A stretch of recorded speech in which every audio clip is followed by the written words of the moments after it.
Structure and pricing. Market structure and pricing काफी important concept है economics में, ठीक है। Market structure and pricing. Now market structure मतलब क्या, हम लोग मार्केट मतलब क्या समझते हैं। अभी तक हम लोग इकोनॉमिक सिस्टम समझे हैं। इकोनॉमिक्स में हम लोग ये समझे हैं कि दैट वी हैव रिसोर्सेज, हमारे पास रिसोर्सेज हैं, हमारे पास प्रोड्यूसर हैं, हमारे पास कंज्यूमर हैं, ठीक है। प्रोड्यूसर क्या करेगा, प्रोडक्शन करेगा, he will definitely go for production with this resources. वो अपने लिमिटेड रिसोर्सेज से प्रोडक्शन करेगा और वो प्रोडक्शन जो करके वो क्या करेगा, प्रोडक्शन करके he will sell the goods. Sell कहाँ करेगा, सेल करेगा इन दी मार्केट। मार्केट में वो प्रोडक्ट को सेल करेगा, फाइन। और जो कंज्यूमर है, कंज्यूमर भी क्या करेगा, प्रोड्यूसर अपने रिसोर्सेज जो लिमिटेड रिसोर्सेज है उसको यूज कर रहा है, कंज्यूमर अपने लिमिटेड रिसोर्सेज को यूज कर रहा है। कंज्यूमर क्या करेगा, वो करेगा कंजम्पशन, फाइन। अब ये जो कंजम्पशन है वो भी कहाँ से करेगा, मैं कहाँ से कंजम्पशन करूंगी, प्रोडक्ट कहीं ना कहीं बिक रहा होगा तो ही कंजम्पशन करूंगी। प्रोड्यूसर का एम है कि वो अपने प्रोडक्ट को सेल करे, कंज्यूमर का एम है कि वो सामान को खरीदे। सो अल्टीमेटली जब तो मैं भी जाऊंगी मार्केट में, तो अल्टीमेटली ये अगर एक बेसिक कॉन्सेप्ट समझने की जरूरत है। मार्केट क्या है, मार्केट में पहले हम लोग बोलते थे market is a place where the needs of the buyers and sellers are met. But अभी मार्केट को एक प्लेस नहीं बोलेंगे क्योंकि हम लोग का वर्चुअल मार्केट है, ऑनलाइन है, किसी भी तरीके से हम लोग अपने नीड्स को फुलफिल कर सकते हैं। तो मैं बोल सकती हूँ market is a mechanism through which the needs of the buyers and sellers are met. सीधा सा बात है, needs of the buyers and sellers are met, जहां पर बायर्स और सेलर्स दोनों की नीड्स जो है वो फुलफिल होती है।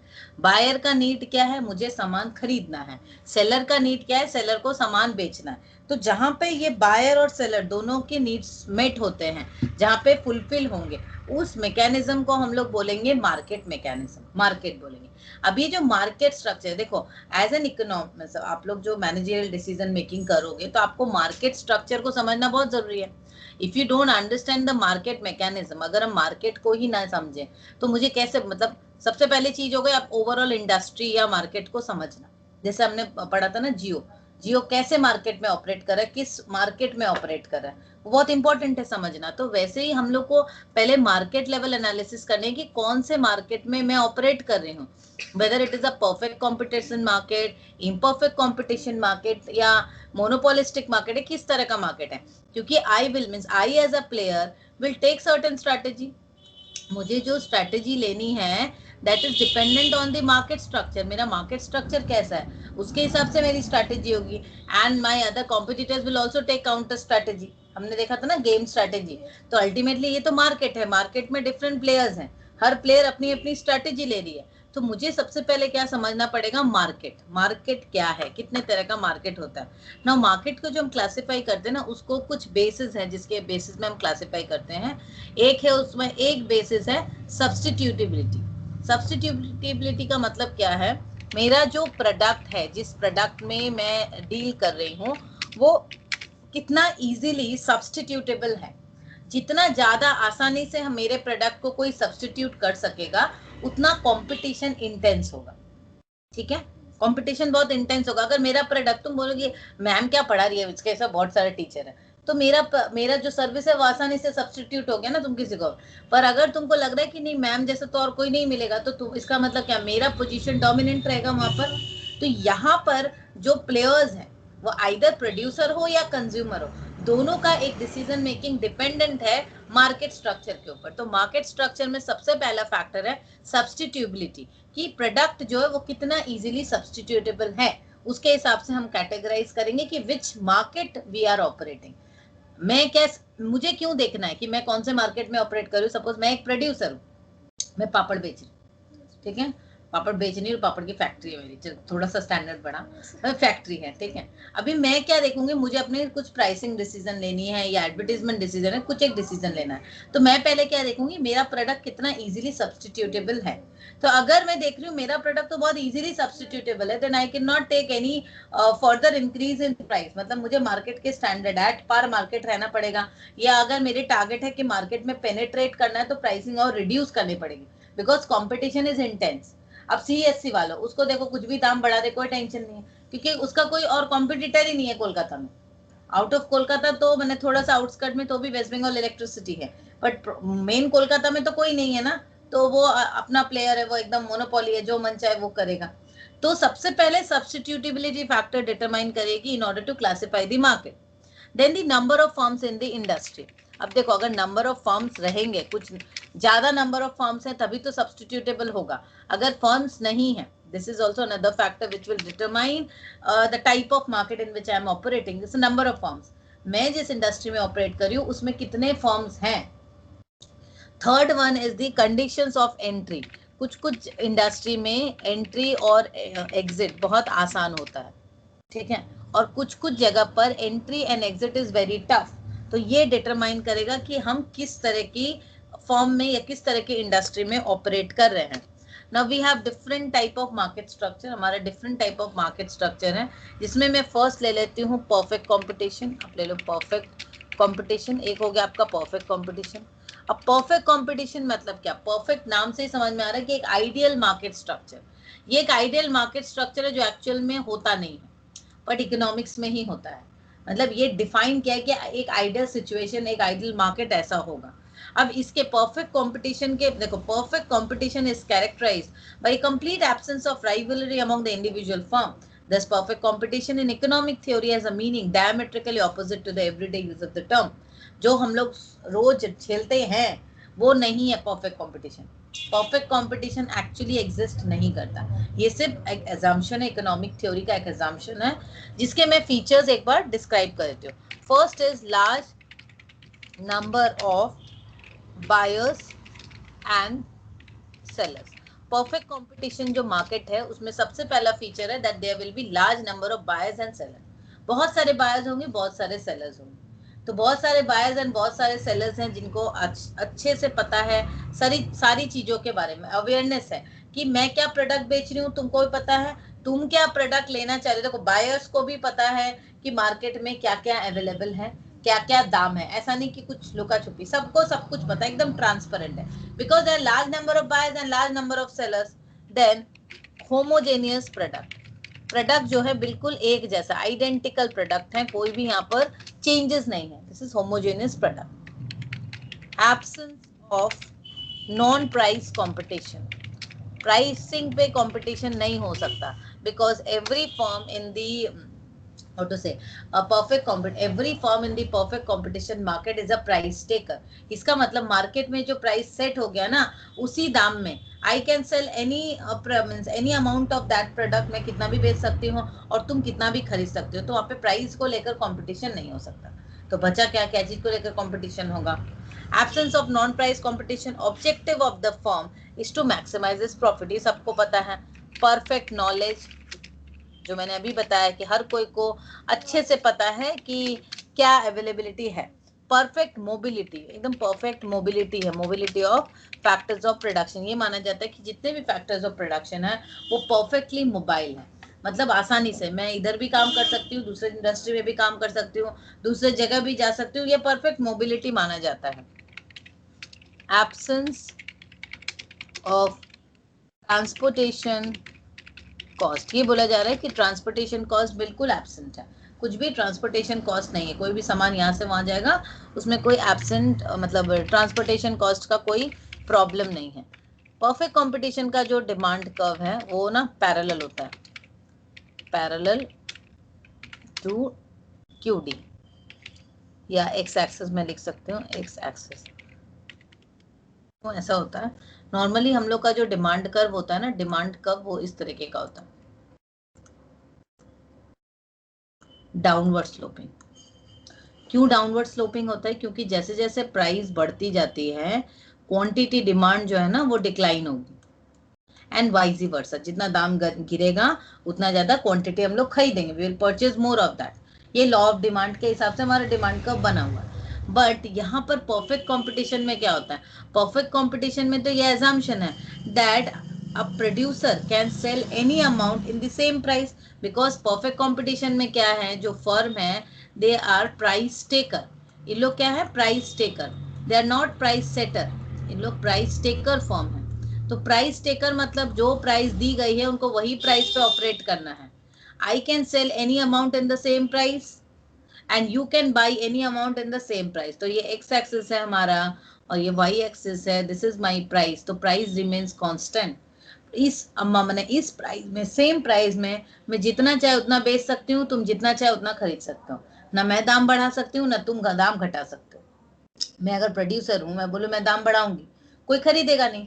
मैं और तुम कंज्यूमर, तुम बोलो नहीं दाम घटाइए, तो कोई बेचेगा नहीं, क्योंकि तुम यहाँ पे कंज्यूमर्स भी लार्ज हैं, large number of buyers and large number of seller. एक गया दूसरा आएगा। अगर तुम बोलोगे नहीं मैम थोड़ा सा घटा दीजिए, दाम घटा दीजिए इसका, इस प्रोडक्ट का, तो ये if I am operating in perfect competition, मैं बोलेगी 1 रुपया भी नहीं घटा सकती, because I am a price taker firm. जो दाम दिया गया उसी पे बेचना है मुझे।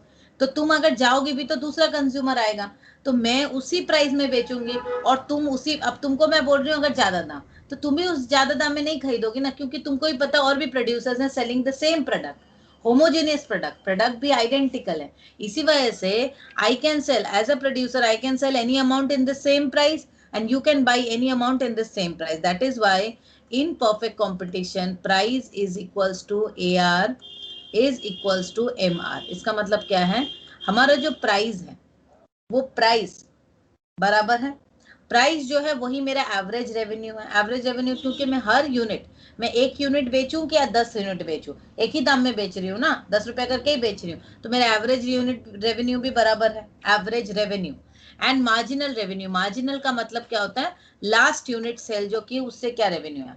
अब सपोज मैं पहला स्टूडेंट को 10 रुपए में प्रोडक्ट बेची, एक पेन बेची, दूसरा स्टूडेंट को भी 10 रुपए में बेची, तो मेरा टोटल रेवेन्यू हुआ 20 रुपया।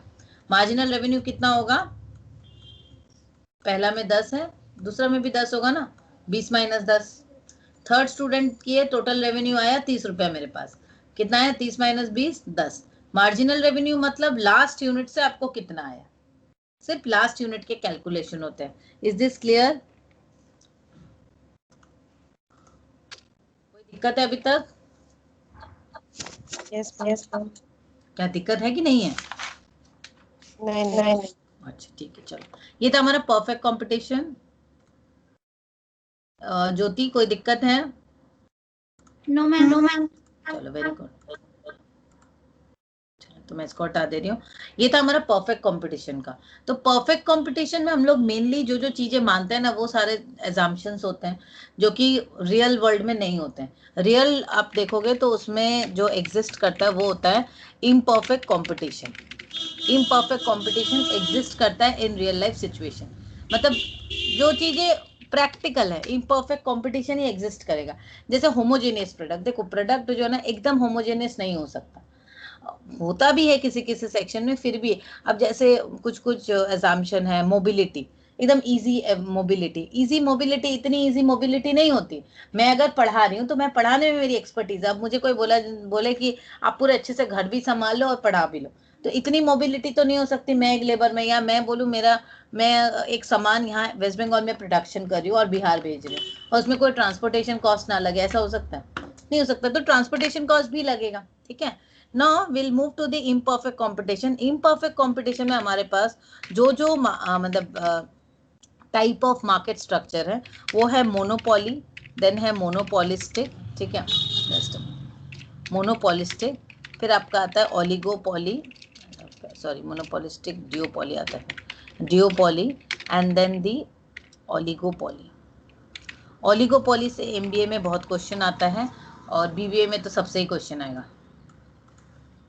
ठीक है, अब मैं आज मोनोपोली को बता दे रही हूँ, मोनोपोली के फीचर्स में बता रही हूँ। Features of monopoly. मोनोपोली मतलब क्या हुआ, सिंगल सेलर, एक ही सेलर है। हमारे इंडिया में आप देखो एक मोनोपोली इंडियन रेलवे, कोलकाता में आप समझ लो ये हमारा इलेक्ट्रिक जो है सीएससी। तो मोनोपोली मतलब यहाँ पे लार्ज नंबर ऑफ बायर्स तो रहेंगे पर सेलर जो है वो बिल्कुल एक ही है।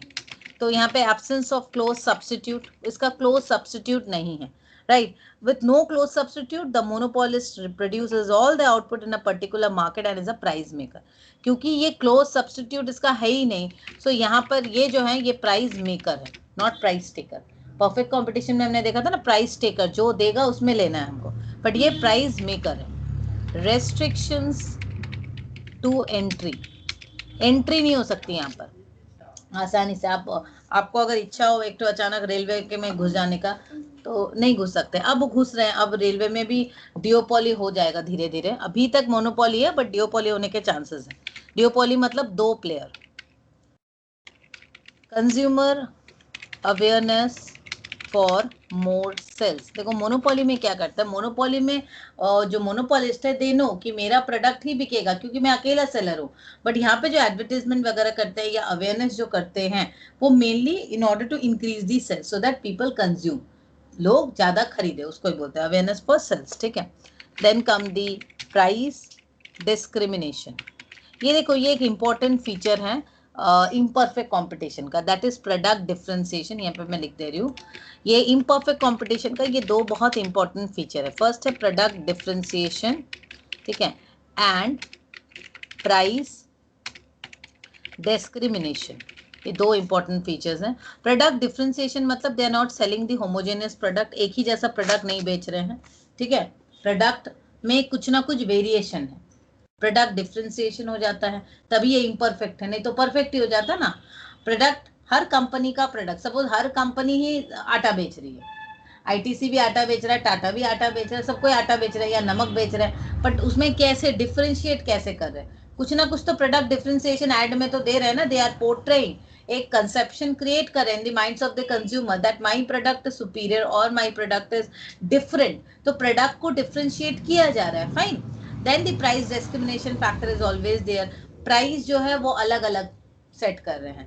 प्राइस डिस्क्रिमिनेशन यहाँ पर डिफरेंट तरीके से होता है, एक होता है first level price discrimination, second level होता है, थर्ड लेवल होता है, डिफरेंट टाइप का। फर्स्ट डिग्री प्राइस डिस्क्रिमिनेशन क्या होता है, जैसे मैं जितना ज्यादा, फर्स्ट डिग्री प्राइस डिस्क्रिमिनेशन में क्या होगा, एक होता है फर्स्ट डिग्री प्राइस डिस्क्रिमिनेशन, इसमें क्या होता है मैं जितना ज्यादा जिसको चार्ज कर सकूं, जैसे तुमको मैं बोलूंगी कि चलो तुमसे मैं एक प्रोडक्ट का 5,000 रुपए ले रही हूँ, दूसरे स्टूडेंट को देख रही हूँ, जैसे गरियाहाट में तुम जाओगे अगर, तो उन लोग क्या करते हैं, उन लोग बहुत ज्यादा दाम बोलते हैं, अभी जो जितना बेवकूफ बन सकता है, मैं बहुत बार बेवकूफ बनी हूँ, तो फर्स्ट डिग्री हुआ, किसी को वही प्रोडक्ट को 50 रुपए में बेचेंगे, किसी को 250 में बेचेंगे, तो फर्स्ट डिग्री प्राइस डिस्क्रिमिनेशन हुआ, मेरे संग अभी रिसेंटली भी हुआ है ये।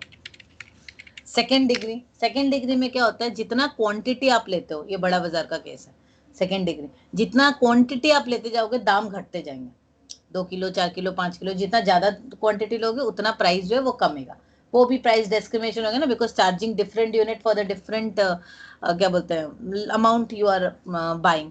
Then the third degree price discrimination में क्या होता है, charging different prices to different consumers from different places, जैसे कोई वेस्ट बंगाल में देखा लिखा भी रहता है सामान पे, वेस्ट बंगाल के कंज्यूमर के लिए ये दाम, उड़ीसा के कंज्यूमर के लिए ये दाम, वो होता है थर्ड डिग्री प्राइस डिस्क्रिमिनेशन, ठीक है।